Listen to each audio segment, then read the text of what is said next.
From kids wanting to put limits on their parents' social media use to an increase in youth dropping out of organized sports and the backlash over Sophie Gregoire Trudeau's request for help. It is time for this week's Lifestyle Panel. And joining us this evening, Wendy Mueller, publisher of several parenting magazines, including Edmonton's Child. As well tonight, Judy Arnall, certified parent educator with Professional Parenting Canada, and registered psychologist, Dr. Susan MacDonald. Good evening, ladies. Welcome back to Alberta Primetime. Hello. Hello. Hello, thanks. All right, whether it's sharing precious moments with family and friends or a larger audience, many parents love to post photos and videos of their children online. Grace, are you excited it's a boy? I'm not. Definitely cute. Sometimes funny and sometimes embarrassing. It seems all social media is worthy. While we have previously discussed the need to monitor or limit what children are posting online, a new study suggests that kids are now trying to limit their parents' use of social media. So Wendy, we'll start with you. Should parents be setting boundaries on what they're posting? Yes, I think we should.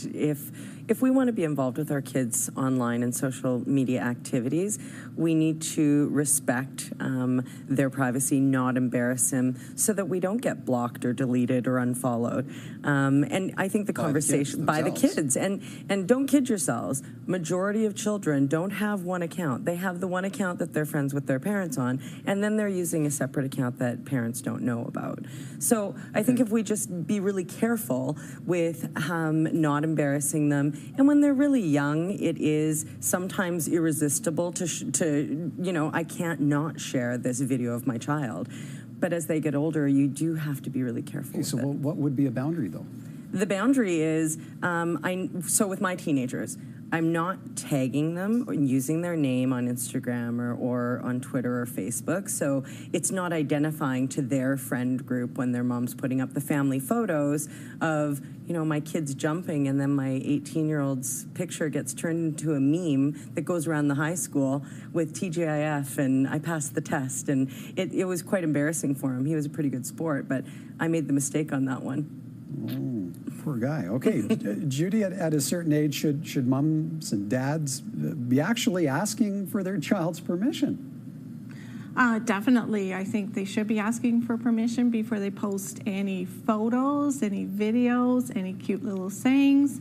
I think children that's just a matter of respect, and it's something we want to teach kids, is that, yes, this is a forum where you need to ask permission and you need to ask consent, because, you know, that cute little picture of your toddler can be bullying fodder when that child is in school age. So definitely ask permission. Well, and Susan, online identity is a big part of this discussion. How important is that as they enter their teen years? And from a developmental perspective, teens are finding their way and figuring out who they are as individuals and personalities, and so really give them that space to discover themselves, and I think that they really don't want to have that interference from parents that are kind of, you know, maybe altering or messing with that persona, especially in the public domain. You know, it's just recognize that, you know, maybe if you don't want to share maybe photos or videos with friends and family, you certainly have the option of doing it privately. Well, and Wendy, is it as simple as privacy settings? Yeah, absolutely. It's very simple. So myself or my child can set up privacy settings that nothing shows up on their feed that isn't approved by them. So they need to approve it first to go through. So that's one safeguard. And then through your privacy settings as well, just making sure that you're not sharing things publicly to the broad public, that you're just sharing it with your friends, the people that you know already. Well, and Judy, is it almost to the point of negotiation? You have to negotiate with your kids? I think if you have to negotiate or push for wanting to post something, I think if they're resisting, definitely be safe and not do it. One thing to be aware of is if your settings are friends of friends, it can go almost public. So, and your friends today are not always your friends 5 years from now. So you want to be careful. I just say, just be careful what you post. I post pictures of my kids volunteering, things that look good you know, to future employers, but, and they okay everything. All right, let's switch gears now. There is a growing trend in our country of children dropping out of sports at a young age. This according to a study from Vital Signs and the True Sport Foundation. Susan, to you first on this one. How important are sports for our children? I think sports are vitally important for our children's health, physically, mentally, emotionally, socially, in every which way. And so I think as parents really need to be encouraging our children to be involved in sports and to really learn the value of sports physical fitness and being a team player. Well, and Judy, your thoughts on why kids are dropping out? I think there's a lot of pressure, it's too serious too soon. It's coming down earlier, and kids are becoming more self-conscious as they're going into the teen years. And there are lots of ways to get all the good qualities of sports, like teamwork, commitment, belonging in other areas if a child isn't very inclined to carry on.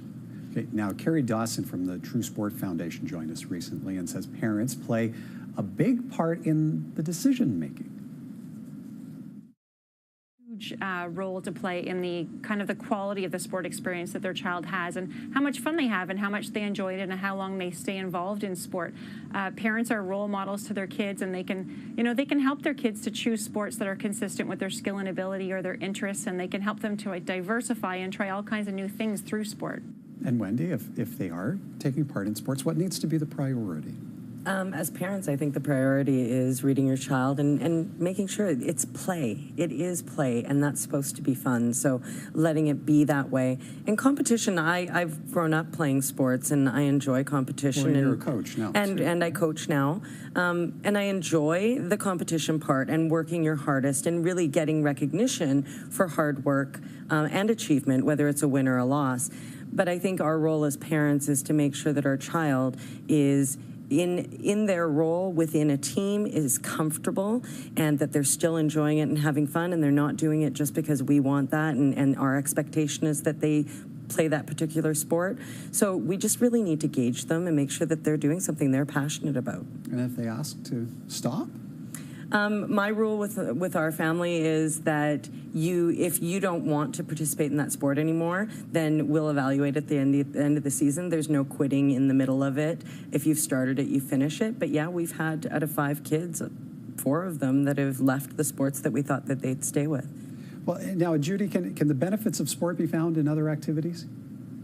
Oh, yes. I mean, all those benefits can be found in a family. Exercise, like I said, teamwork, commitment, in other church groups, in Girl Guides, in even esports with video gaming. All those qualities are recognized and they are learned.